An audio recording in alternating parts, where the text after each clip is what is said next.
Some skeptics have said that Jesus could have engineered the fulfillment of these prophecies. Of course, Jesus could not have determined where he was going to be born, so to be born in Bethlehem, obviously he could not have engineered that. Also, as the suffering servant, it would have been difficult for him to engineer such a specific fulfillment of Isaiah 53. But on the other hand, the fact that Jesus performed certain actions that in fact fulfilled prophecies only demonstrates that he was indeed the Messiah.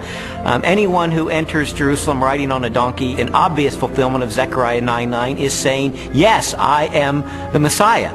So we certainly have a glimpse in that fulfilled prophecy of the self-consciousness of Jesus, that he truly believed that he was the Messiah.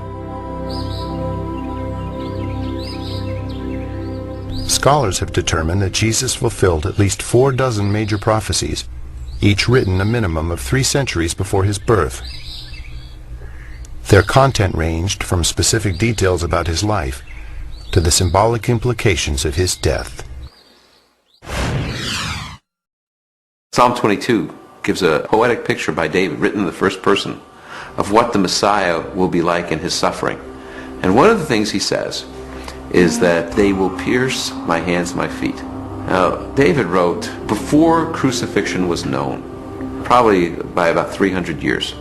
So Isaiah 53 says he was pierced through. It gives us the reason for his death. He was pierced through for our iniquities. So there's a purpose. He dies not just because he's a martyr, but because he's a substitution for sin. A college professor of mathematics and science named Dr. Peter Stoner wanted to determine what the odds were that any human being throughout history could fulfill the messianic prophecies. So he had his students come up with very conservative estimates of the likelihood of any human being fulfilling certain of these predictions. And then they just ran the numbers. And what they determined is that the odds of any human being fulfilling 48 of these ancient prophecies would be 1 chance in a trillion.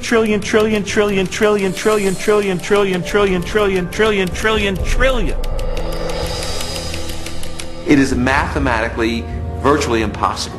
To me, just as significant as all of those unique prophecies that were fulfilled in Christ is the complete drama of the Old Testament. The fact that the Old Testament is the story, the narrative of God's redemptive movement, his movement to deliver and save humanity. And Jesus is the climax of that movement. He is the climax of salvation history, the one who brings it off to fulfillment. You read the Old Testament, it's building. Jesus arrives on the scene and he is the fulfillment. And he recognizes himself clearly as the climax of God's plan of salvation for all humanity. This whole case was sort of like one of those jigsaw puzzles where you don't know what the ultimate picture is going to be. You just put together the pieces, and as I was putting together all of the evidence, it started to take shape, and I sort of stepped back and I could see that it was a portrait of Jesus Christ.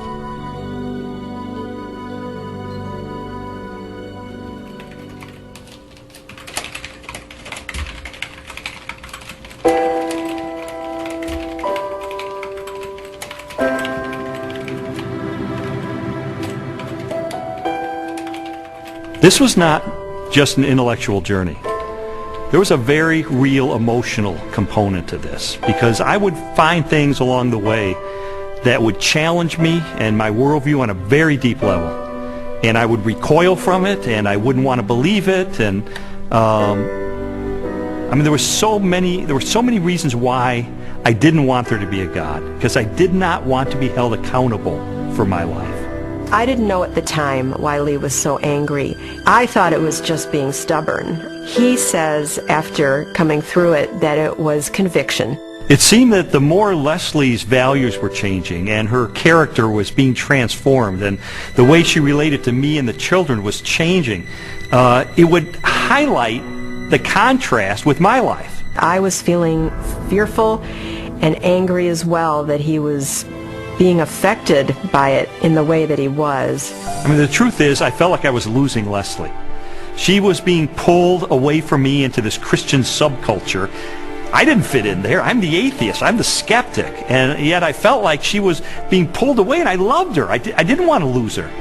And it got to the point where I was so angry over the whole thing. One day I just reared back and I kicked a hole in our living room wall, just out of rage over the situation. It was a very ugly scene right in front of Leslie, right in front of our little girl. They were crying, and I didn't want to lose her.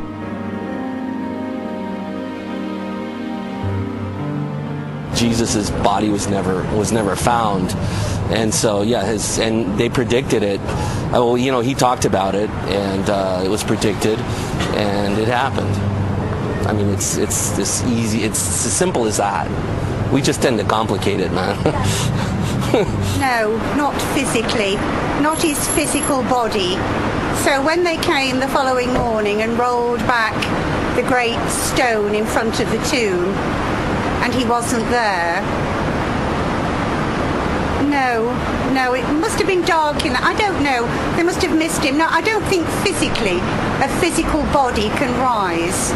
I don't think that he was yanked out of that, or physically walked out and walked down the street and met with him. It just doesn't make any sense to me. For more than a year, I'd investigated the historical record for the reliability of the New Testament. I'd looked at the identity of Jesus. But now it was time to look at the ultimate evidence for who he really was, the purported resurrection of Jesus from the dead. And for that, I went to the best scholars that I could track down.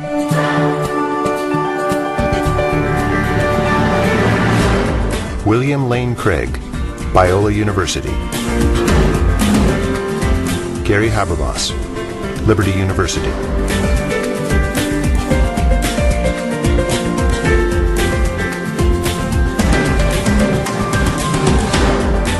Michael Licona, North American Mission Board.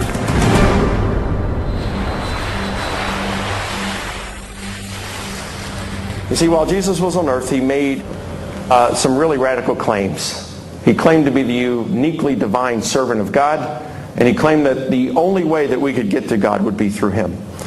Now, I submit to you that if one of your professors made some claims like that, you would think that he or she was a few French fries short of a Happy Meal. Those are some really audacious claims. Well, a lot of Jesus critics responded to him the same way that you or I would respond to someone making those claims today. Oh yeah, pal? You really think that's who you are? Well, tell you what, why don't you show it to us? Why don't you give us a sign? Show us a miracle or something. And Jesus said, well, I'll give you one miracle, one sign, my resurrection from the dead. The resurrection of Jesus really is the pivotal event of history. Anybody can claim to be the Son of God, as Jesus clearly did. The question is, can you back it up? What evidence is there to support your claim? What credentials do you have? And if Jesus really did return from the dead, that's excellent evidence that he is who he claimed to be, the one and only Son of God. To weigh the validity of Jesus' resurrection, we must first consider his death. Many skeptics have proposed that Jesus merely fainted on the cross, or was drugged, and later escaped as part of a conspiracy. By contrast, the four gospel narratives collectively describe the events of his public beating, death by crucifixion, and burial. Pilate had Jesus flogged and handed him over to be crucified. Mark 15:15. Chances of surviving crucifixion were extremely bleak. Crucifixion and the tortures that normally preceded it was the worst way to die in antiquity. A person was scourged to the point usually that their intestines, arteries, and veins were laid bare. And then after that, a person was dragged out where they were impaled to a cross or a tree and then left hanging there in excruciating pain. In fact, the word excruciating comes from the Latin, out of the cross. Jesus was being tried and executed as a rebel leader. Now, in the Roman army, if you were responsible for looking after one prisoner of war, even if he was a rather insignificant prisoner of war, if you let him get away, your life would be forfeit in place of his, and life was very cheap. If you were looking after the execution of a rebel leader and you let him get away, you're in deep trouble. You're not going back home to your wife and kids. No way. Game over. The Romans were very, very good at killing people. They specialized in it. They prided themselves on it. Perhaps the most definitive statement of Jesus' death at the hands of the Romans is recorded in the Gospel of John. One of the soldiers pierced Jesus' side with a spear, bringing a sudden flow of blood and water. John 19:34.